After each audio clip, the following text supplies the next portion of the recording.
সবাইকে স্বাগত। আচ্ছা, আমরা তো রোজই শুনি যে শেয়ার বাজার আজ এত পয়েন্ট উঠলো বা এত পড়লো, কিন্তু কখনো ভেবে দেখেছেন এই যে একটা মাত্র সংখ্যা, এটা দিয়ে আসলে কি বোঝায়? কি করে এটা পুরো বাজারের হালহকিকত বলে দেয়?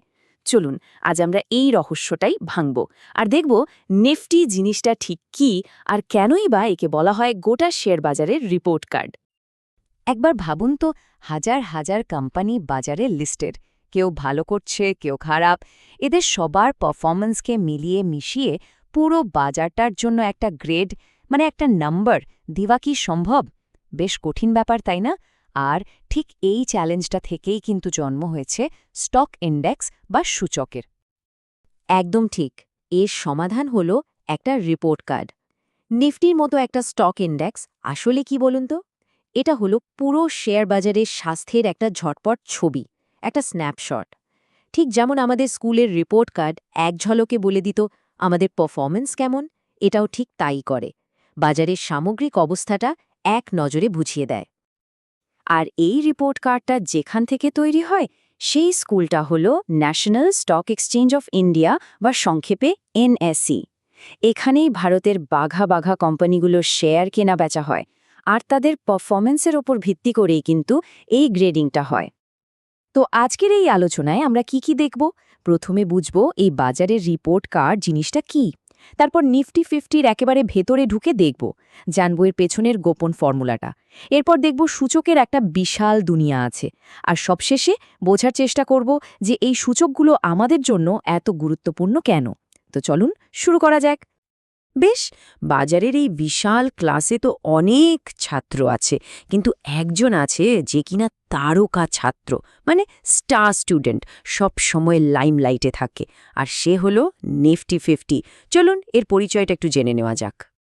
সোজা কথায় নিফটি ফিফটি হল এমন একটা ইন্ডেক্স যা এনএসইতে লিস্টেড সবচেয়ে বড় আর সবচেয়ে বেশি কেনাবেচা হয় এমন 50টা ব্লু চিপ কোম্পানির পারফরমেন্সকে ট্র্যাক করে। এখন প্রশ্ন হলো, ব্লু চিপ আবার কি? আরে, ব্লু চিপ মানে হলো সেই সব কোম্পানি যারা নিজেদের ফিল্ডে একেবারে কিং, মানে আর্থিকভাবে খুব মজবুত, ভরসাযোগ্য আর বাজারের লিডার। ভাবতে পারেন এই মাত্র 50টা কোম্পানি এতটাই বড় আর প্রভাবশালী যে এরা একাই পুরো ভারতীয় শেয়ার বাজারের মোট মূল্যের প্রায় 66% প্রতিনিধিত্ব করে, মানে 3 ভাগে 2 ভাগ। তার মানেটা কি দাঁড়ালো? শুধু এই 50টা কোম্পানির পারফরম্যান্স দেখলেই কিন্তু পুরো বাজারের স্বাস্থ্য সম্পর্কে একটা পরিষ্কার ধারণা পাওয়া যায়। দারুণ ব্যাপার, তাই না?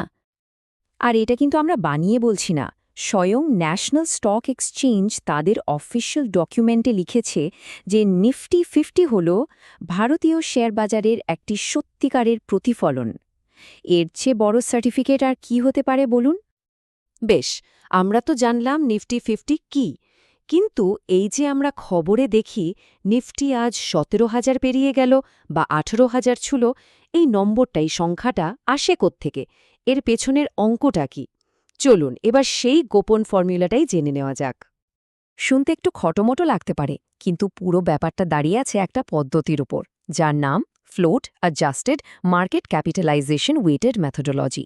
মাথা ঘুরিয়ে দেওয়ার মতো নাম, তাই না? একদম চিন্তা করবেন না, চলুন এই বড় বড় কথাগুলোকে ভেঙে একেবারে সহজ করে ফেলি। প্রথমেই আসি মার্কেট ক্যাপিটালাইজেশন বা মার্কেট ক্যাপে।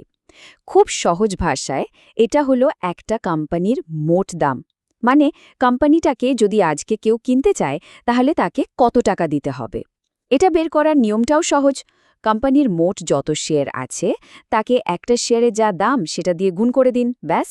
যার মার্কেট ক্যাপ যত বেশি সে তত বড় কোম্পানি। এবার আসি ফ্লোট অ্যাডজাস্টেড বা ফ্রি ফ্লোট শব্দটায়। দেখুন, একটা কোম্পানির 100% শেয়ারই কিন্তু বাজারে প্রতিদিন কেনাবেচার জন্য থাকে না। বেশ বড় একটা অংশ কোম্পানির মালিক মানে প্রমোটারদের কাছে বা সরকারের কাছে লকড হয়ে থাকে। ফ্রি ফ্লোট পদ্ধতিতে এই লকড শেয়ারগুলো বাদ দেওয়া হয়। শুধু সেই শেয়ারগুলোই গোনা হয় যেগুলো আমার আপনার মতো সাধারণ বিনিয়োগকারীরা রোজ কেনাবেচা করতে পারেন। এতে কি হয়? বাজারের একটা অনেক বেশি বাস্তবসম্মত ছবি পাওয়া যায়। তাহলে পুরো প্রসেসটা কেমন দাঁড়ালো? 1.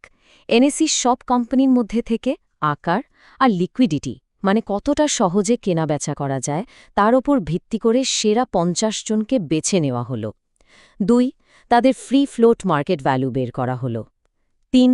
এবার এলো ওজন দেওয়ার পালা, মানে ওয়েটিং। ঠিক যেমন ফাইনাল পরীক্ষার নম্বর ক্লাস টেস্টের চেয়ে বেশি গুরুত্বপূর্ণ, তেমনি বড় কোম্পানির পারফরম্যান্সের প্রভাব নিফটির ওপর বেশি পড়ে। আর সবশেষে এই সব ওজন দেয়া পারফরম্যান্সকে একসাথে মিলিয়ে একটা সংখ্যায় নিয়ে আসা হয়, আর সেটাই হলো আমাদের নিফটি 50 ইন্ডেক্স। এতক্ষণ তো আমরা শুধু নিফটি 50 নিয়েই কথা বললাম, কিন্তু বাজারের এই স্কুলে কিন্তু শুধু একজন তারকা ছাত্র নেই। এর বাইরেও সূচকের এক বিশাল জগৎ আছে, আর প্রত্যেকেরই কিন্তু নিজস্ব রিপোর্ট কার্ড আছে। হ্যাঁ, নিফটি 50 হয়তো সবচেয়ে বিখ্যাত, ক্লাসের ফার্স্ট বয়, কিন্তু ও একা নয়, এর বাইরেও একটা গোটা মহাবিশ্ব রয়েছে। নিফটি 50 আসলে সূচকের এক বিশাল পরিবারের একটা সদস্য মাত্র। এই যে এখানে যেমনটা দেখতে পাচ্ছি, পুরো বাজারকে ট্র্যাক করার জন্য আলাদা ইন্ডেক্স আছে, মাঝারি বা ছোট আকারের কোম্পানিদের জন্য আলাদা ইন্ডেক্স আছে, এমনকি নির্দিষ্ট সেক্টরের জন্য আলাদা আলাদা সূচক রয়েছে। প্রত্যেকটা সূচক আসলে বাজারের এক একটা আলাদা অংশের গল্প বলে। এই বৈচিত্র্যটা কিন্তু অসাধারণ। ধরুন নিফটি 500, এটা আপনাকে বাজারের একটা অনেক বড় চিত্র দেবে। আবার ধরুন আপনি শুধু ব্যাংকিং বা আইটি সেক্টরের খবর রাখতে চান, তার জন্য আছে নিফটি ব্যাংক বা নিফটি আইটি। এখানেই শেষ নয়, কোনো বিশেষ থিমের ওপর ভিত্তি করে, যেমন ভারতের কেনাকাটার ধরন বা পরিবেশ বান্ধব কোম্পানিগুলোর ওপর বিনিয়োগ করতে চাইলেও তার জন্য নির্দিষ্ট ইন্ডেক্স আছে। এমনকি বিনিয়োগের কৌশল বা শরিয়ার মতো ধর্মীয় নিয়ম মেনেও কিন্তু সূচক তৈরি করা হয়েছে।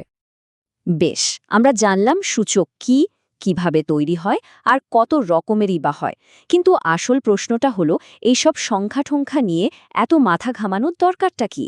এই ফাইনাল গ্রেডের আসল গুরুত্বটা কোথায়? এর গুরুত্ব মূলত 3টে দিকে। প্রথমত, এটা একটা বেঞ্চমার্ক, মানে একটা মাপকাঠি। ধরুন আপনি একটা মিউচুয়াল ফান্ডে টাকা রাখলেন, সেই ফান্ডটা ভালো পারফর্ম করছে না খারাপ, সেটা বুঝবেন কিভাবে? নিফটির সাথে তুলনা করলে উত্তরটা পেয়ে যাবেন। দ্বিতীয়ত, এটা একটা রেডিমেড বাস্কেট। ইন্ডেক্স ফান্ডের মাধ্যমে খুব কম খরচে আপনি নিফটি 50-র সেরা 50টা কোম্পানিতে একবারে বিনিয়োগ করে ফেলতে পারেন। আর তৃতীয়ত, এটা একটা বিল্ডিং ব্লক, মানে এর ওপর ভিত্তি করেই ফিউচার্স আর অপশনসের মতো আরও জটিল সব আর্থিক জিনিসপত্র তৈরি হয়। সুতরাং শেষ কথা হলো, একটা সূচক, সেটা নিফটি হোক বা অন্য কিছু, এটা শুধু একটা সংখ্যা নয়, এটা একটা দেশের অর্থনীতির হৃদস্পন্দন। এর প্রতিটি ওঠানামা আমাদের দেশের অর্থনৈতিক শাস্ত্র, বিনিয়োগকারীদের মন মেজাজ আর ভবিষ্যতের ইশারা দেয়।